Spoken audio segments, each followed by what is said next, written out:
हिंगणा तालुक्यातील वाघधरा गुमगाव ग्रामपंचायतीमधील कथित कर आकारणी घोटाळा आणि आर्थिक गैरव्यवहार उघड करणाऱ्या पत्रकाराला धमकी दिल्याचा गंभीर आरोप समोर आला आहे। मिळालेल्या माहितीनुसार पत्रकार सागर पडोळे यांनी ग्रामपंचायतीतील कर आकारणीतील कथित खोड, महसुलातील तफावत आणि संशयास्पद आर्थिक व्यवहारांवर वृत्त प्रसिद्ध केले होते।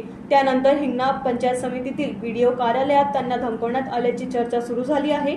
विशेष म्हणजे ही घटना व्हिडिओ संदीप गोडशेलवार यांच्या उपस्थितीत घडल्याचा आरोप केला जात आहे।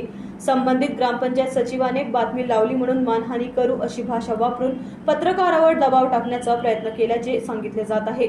यासोबतच संबंधित सचिव कार्यालयात अधिकृत ओळखपत्र न लावता उपस्थित असल्याची बाबही चर्चेचा विषय ठरत आहे।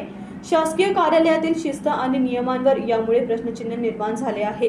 या घटनेनंतर पत्रकार सुरक्षा, अभिव्यक्ती स्वातंत्र्य आणि पंचायत समिती प्रशासनातील पारदर्शकतेचा मुद्दा पुन्हा ऐरणीवर आला असून या संपूर्ण प्रकरणाची उच्चस्तरीय चौकशी करून दोषींवर कठोर कार्यवाही करण्याची मागणी होत आहे। NTV 24 न्यूज करिता सागर पडोळे यांची रिपोर्ट।